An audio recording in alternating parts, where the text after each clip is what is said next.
Bagong produkto ng Box Gourmet by Chef Tony Boy. Bagnet alam nga pala. Tara, let's G!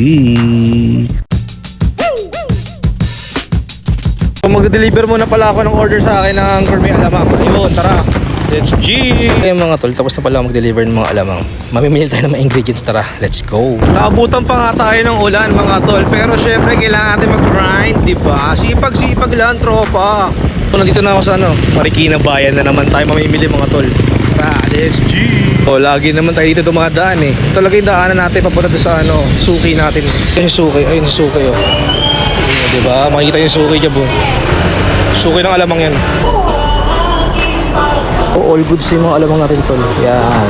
As usual, bibili naman tayo ng mga gulay-gulay natin dito sa suki din natin. Ayan. Pwede ako ng 1 kilong bawang. Ayan. Tayo, mamimili tayo ng mga condiments natin na gagamitin sa ating paggawa ng alamang. Nakabili na ako ng mantika, asukal, pati seasoning. So, mamimili ng karne. Tara, let's G! Sabihin na nga pala ako ng mga ingredients ko na gagamitin sa paggawa ng gourmet. Lalabas nga pala ako ng bagong produkto mga tol. Hintayin nyo na lang. Tara, let's G! Nakita nga ako masarap na fish pulan kasi binabalik-balikan daw yung sauce dito. Kaya umorder ako ng fishball pati kuwek-kuwek. So syempre hindi natin papalagpasin yan. Tikman na natin yan, di ba? Merienda mo tayo boy.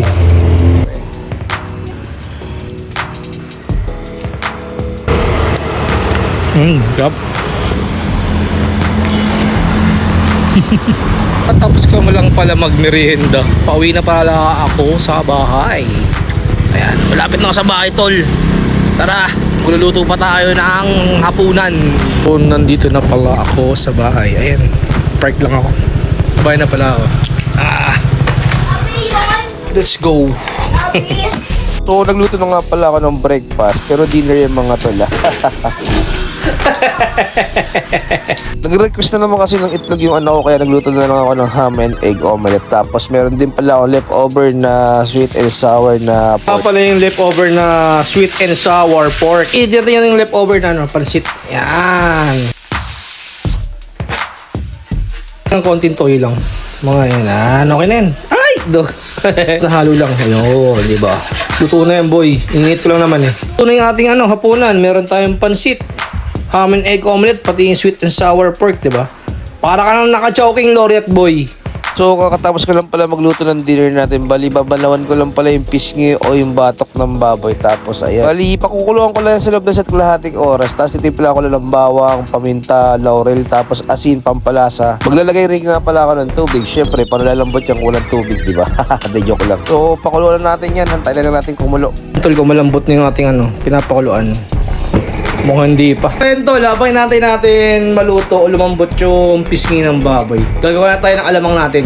Mantika. Kaya tayo ng 1 kilong bawang. Chop na. Haluin lang natin yung bawang. Maluto lang.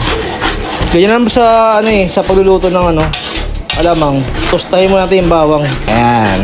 Pag ganyan yung kulay ng bawang tol, medyo slightly brown na, hindi pa siya luto-luto. Pero pwede natin ihalo yung alamang bagoong natin.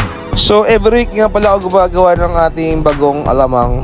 So haluin natin syempre para mag-combine yung excuse me po, yung bagoong pati yung bawang, di ba?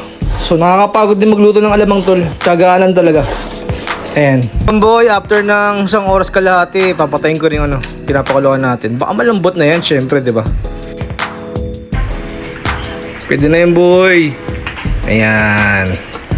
Ayan, pinapakuluan ko lang pala yung ating alamang. Ayan. Ako natin templahan maya. Kasi matubig pa yan eh. Kailangan natin i-reduce yung tubig mga tol.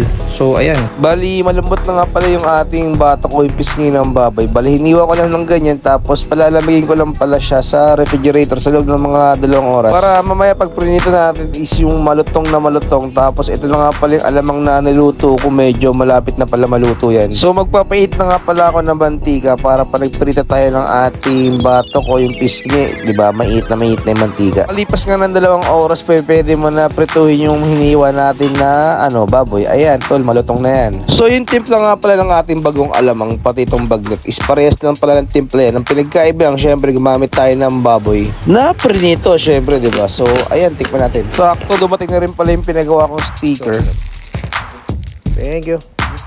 So ito nga pala yung bagong produkto na sinasabi kanina. Pagnet alamang nga pala to. So nagdagdag nga pala ako ng bagong produkto para marami tayong choice na pwede i-cater sa mga customer natin, di ba? So ang SRP pala nito is halagang 150 pesos lang. Bakit 150 pesos? Syempre, ang binabayaran niyan yung quality ng pagluluto, pati yung packaging, di ba? And then at the same time, syempre yung pinakalasa ng ating produkto. Kaya ano pa hinihintay mo? Bili na! So kung gusto niyo matikman to, kindly PM ako sa aking page, tapos ayun, nyarap!